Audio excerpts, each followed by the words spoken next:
Hello everyone and welcome to Long's Toys. I have a Teenage Mutant Ninja Turtles review for you today. This is one of the Ninja Ghostbusters, Michelangelo as Venkman. I think we first saw these at SDCC. These are the larger kind of 6-inch tall turtles. They have pretty much all the same articulation points that the normal figures have. They're just upscaled and a lot more accessories and things like that. If you've seen the wrestling ones that Playmates has done before these, very much in the same vein as that. So pretty huge box here.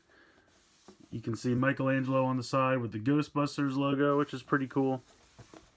And that's just kind of more of the exposed packaging on the side here. And then here it says the Turtles are gearing up for some ghost-busting action. Join the half-shell heroes as they suit up as the iconic 1984 Ghostbusters, set up shop with a unique ghost removal business, and rid New York City of spooky spirits.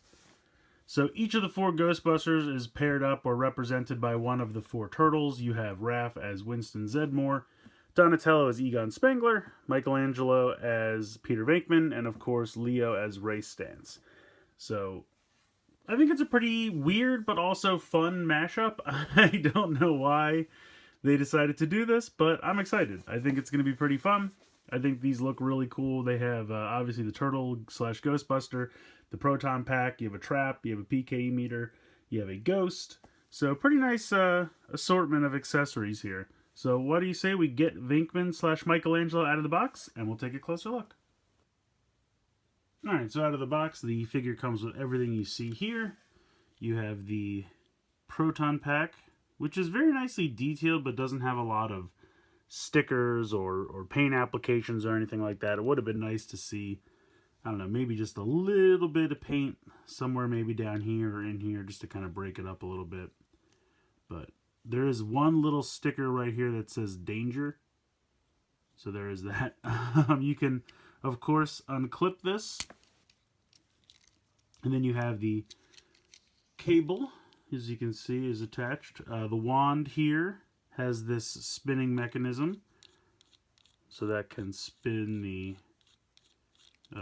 stream as it comes out of the wand. Pretty cool. I'm going to go ahead and attach this back for now. Make sure I'm doing this right. Nope, I'm not.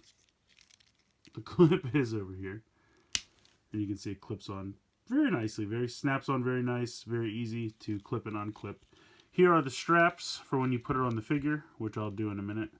And then, of course, nothing on this side either, just solid black.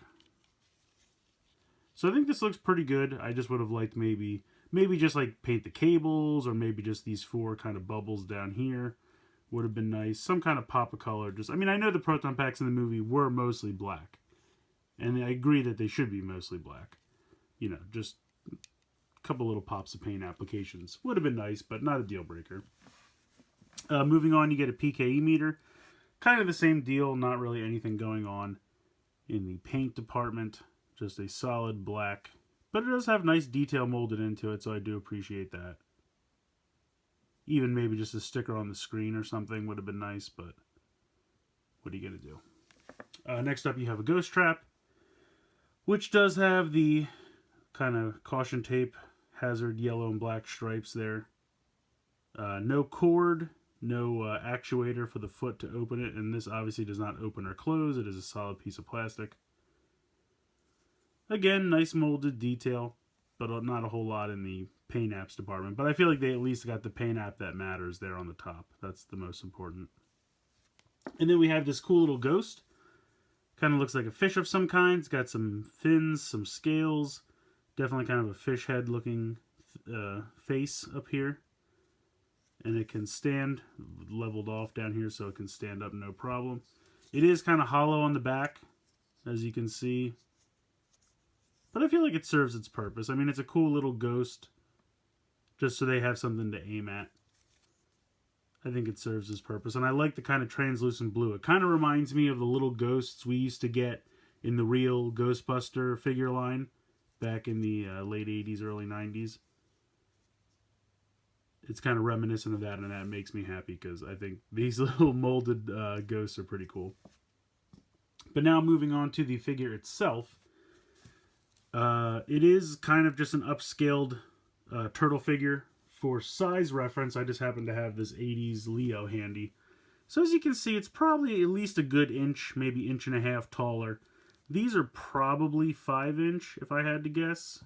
Maybe 4.5 to 5-inch, and then these are probably 6 to 6.25. So as you can see, they're definitely bigger. They're definitely a bigger figure than the normal line. They're upscaled a little bit there, so just wanted to do a quick size comparison. But it's pretty much the same points of articulation. It really is just an upscaled figure.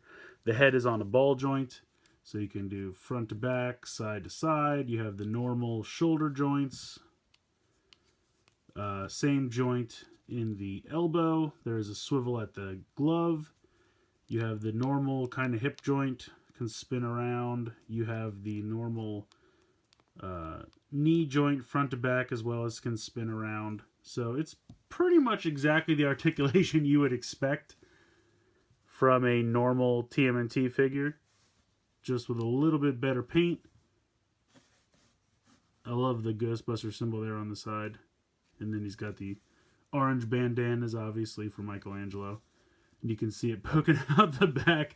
It's got Venkman's hair on top, but then it's got the bandana poking out the back, which is pretty funny. Getting the backpack on is a bit of a pain. I tend to just kind of slide the one arm through, which is not usually the hard part. There we go. And then kind of put this like as far back as I can, but like as close to the body as possible, and just kind of hope it fits. It's a bit of a stretch, but you can get it on. I think it's going to be one of those deals where like once it's on, I'm just going to leave it on all the time because getting it on and off is kind of a pain. And then you're just going to, you can see the two little pegs right there and the two peg holes. It's very obvious. I just need to get this down. Kind of just take some finagling. Okay, I think that's all centered correctly. I mean, technically you probably don't even have to clip these just because it would stay on. And I really need to get this to sit a little bit better.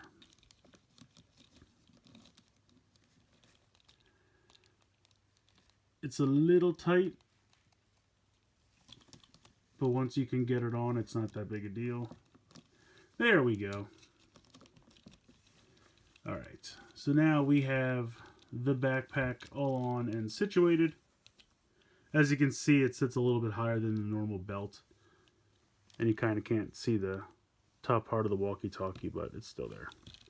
And then, of course, you can unclip this, bring this around,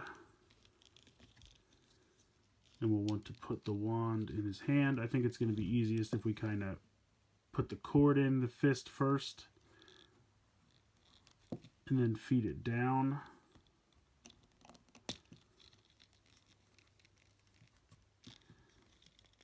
It's not the most comfortable fit, I will admit. It does seem like they closed the fist a little too tight, in my opinion. I'm not really sure why they did this.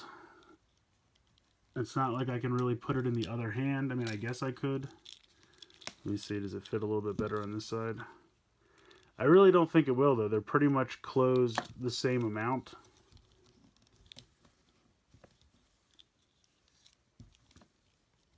Yeah, I mean, you can see the handle here. It's pretty thick. Let me see what I can do.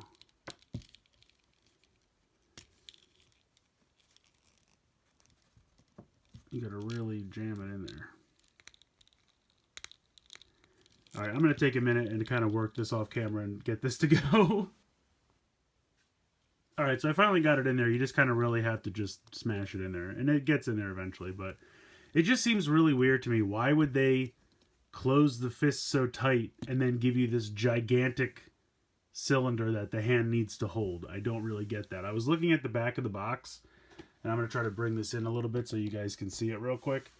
It really looks like these were redesigned a little bit towards the end. Because if you look at this, you can see how that's kind of thinner there, and the tube's not as wide. And then you could tell the wand part that they're holding on to is much thinner on the back of the box. So I'm not sure if it was a problem where, they thought the hand was going to be holding a much smaller cylinder, but then maybe it was like a quality issue where they had to make it thicker so it wouldn't break over time or something like that. I'm not really sure. That's pure conjecture on my part. But it does seem like the hands are really tiny for what they're holding on to. The Pke Meter, you're going to have not nearly as much trouble because that is a much thinner cylinder for them to grab. Pke Meter slides in really nice and easy. So that's cool. I would imagine the Ghost Trap is going to be the same deal. I'll try to slide this up to the bottom because usually they kind of hold them like this when they're full. But if you really wanted to hold it the other way, you could do that as well. Yeah, the Pke Meter and the Ghost Trap, it's really no problem because they're much thinner. It's just the wand for the proton pack, which is kind of a bummer. But it's not that big a deal. You can get it in there, and I feel like over time, the hand will probably loosen up. And I mean, it does hold it snugly, so it's not going to drop it at all. And then you can still spin that. So you can set them up. Here's the ghost. Throw the trap. Oh no, he catches it. So yeah, I like it a lot. I really do. I think the figure looks great. I think the accessories look great. If I had to nitpick, put this back here. I wish the trap came with a cord and then like an actuator for the foot so you could pretend to open it. I completely understand you can't have the trap like actually open and close. You know, that's a little bit too much as far as toy engineering goes. But I would have loved a little, just have a little peg off the back here. Kind of like the way the Playmobil Ghostbusters did it. It was just a tube with a little actuator that you could just peg on or detach from the back of the trap just so you could make it look like he was going to hit it with his foot to open it. I think they did a nice job with the proton pack and the wand. I just wish maybe a little bit of pop of color here on the back. Otherwise, the figure itself is great. I think they did a great job with the hair, the facial expressions, the overall design. Paint apps on the figure are nice. All the articulation points are nice. I love the little ghost. I mean, it's fairly cheap. It's just kind of a hollowed out piece of plastic, but that's all it really needs to be. I mean, yes, they could have made it completely, three-dimensional and full, filled it out, but that would have just been extra plastic, would have upped the cost of this thing, and it's really not necessary. I think this is perfectly fine with what they did there. So yeah, overall, I really like this guy. Just a couple of tiny little nitpicks, but overall, they're definitely not a deal breaker. And I think this line is going to be pretty fun. I would imagine, obviously we've seen that they're doing the 4 Turtles. I don't think they'll do anything else if I had to guess. But if they're super popular, maybe April as Janine, I could easily see that. I don't really know what else you would do. I mean, I could easily see April as Janine. That seems like a really obvious transfer, but I don't know. Splinter as Louis Tully, maybe? I don't know. It's going to get weird after that, but hey, I'm up for it. Whatever they want to dream up, if it looks good, I'm game. So I think this thing's pretty fun. I'm interested to check out the others, and I'll be reviewing them hopefully soonish. I currently have Donatello and Leonardo, but I don't have Raph, so I got to track him down. But yeah, I think they're cool. These are $19.99. I actually lucked out and got it on sale at Target for I think $15.99, so it's 20% off. I don't know, for $20, I can't decide. I mean, for $16, I think it's pretty worth it. I mean, if you think about the fact that this is a 6-inch figure with accessories and everything like that, you're kind of putting it up against the Legacy Power Rangers, Star Wars Black Series, Marvel Legends, things of that nature. It's definitely a solid figure. Like I said, the figure itself, it feels good. It feels bulky. It has a bit of a weight to it. It feels very solid. Nice articulation points. Certainly not as many articulation points as, say, a Marvel Legends figure. It has pretty much all the same articulation points that a normal TMNT figure has. But I think that's enough. I think the accessories are good. Sure, they could be better, but I think they're perfectly fine for what you get.